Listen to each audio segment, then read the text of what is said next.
Today is Monday, July the 17th, and this is the ADM Investor Services Weekly Market Kickoff.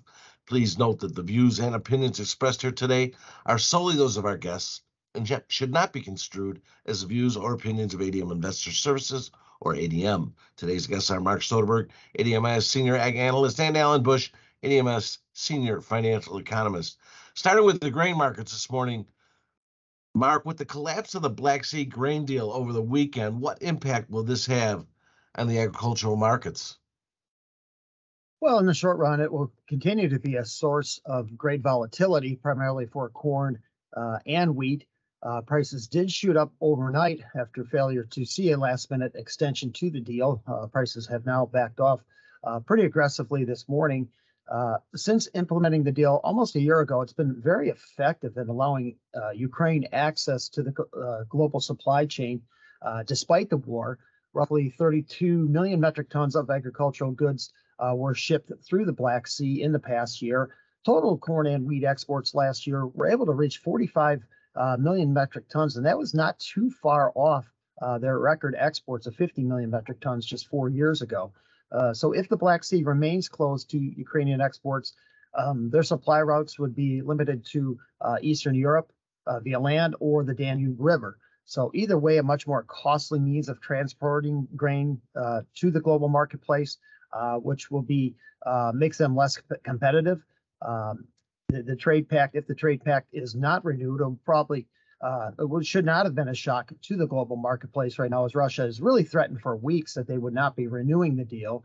The USDA has already made significant reductions to their export forecasts for the upcoming marketing year, with corn down 30%, wheat roughly half of what they exported here just 4 years ago. So in the meantime, the UN and Turkey and the US will continue to work towards renewing this trade deal.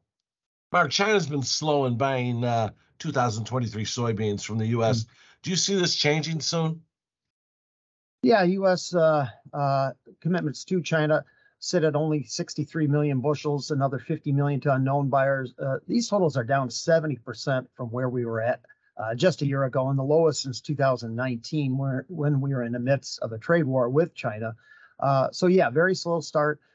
Really, there's been no economic incentive for China to buy U.S. soybeans. They've been able to source pretty much everything they've needed with cheaper prices offered from Brazil.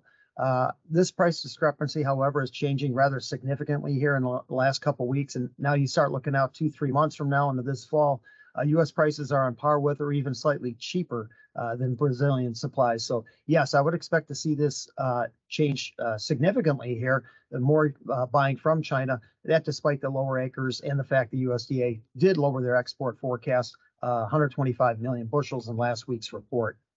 Lastly, Mark, how about a rundown on where the large specs and funds are right now as it applies to the grain markets? Yeah, both money managers and index funds were net sellers in the ag space last week, with the bulk of this being tied to trading in the corn market. Money managers were net sellers of nearly 45,000 contracts of corn last week, while the index funds sold about 22,000 contracts.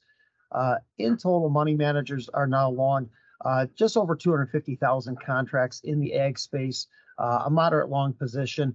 They're holding long positions in the soy complex, the entire soy complex, livestock, and Kansas City wheat, while being net short both corn and Chicago wheat.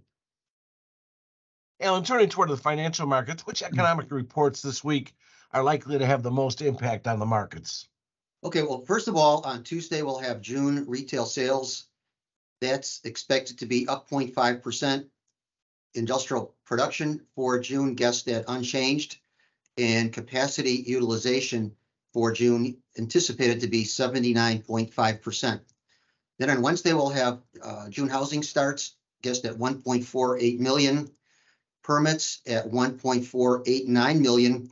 Keep in mind that permits are more important than starts as far as a leading indicator, because you need to have a permit before you can actually have a start.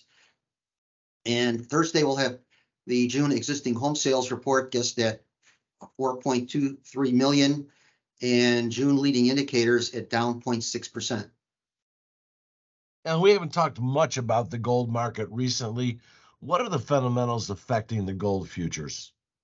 Well, the dominant fundamental for the gold market continues to be the outlook for interest rates and its effect on the dollar index.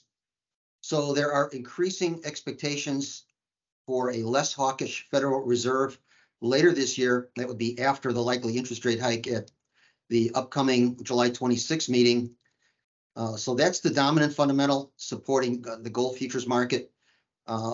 Also, there is a lower cost of carry influence that I think will come into play, that also being a bullish factor. So if we're right that the dollar index is likely to come under some pressure, that should be supportive. So I think this market has bottomed. I think the gold has bottomed and higher prices are likely. And what about the crude oil market, Alan? What are the technicals saying in that market? So the technicals in the crude oil, well, first of all, crude oil futures advanced over the last few weeks, partially filling a gap that was at the 75.46, 78.12 level on the August crude oil daily chart. So I think that gap will hold as a major resistance. I think the next major move will be to the downside for crude oil futures. Thank you both. Remember, the views and opinions expressed today on this video are solely those of our guests and should not be construed as the views or opinions of ADM Investor Services or ADM. If you'd like more information about our brokerage services, or would like to speak to one of our experts about managing your risks, or would like to open a trading account, please visit www.admis.com.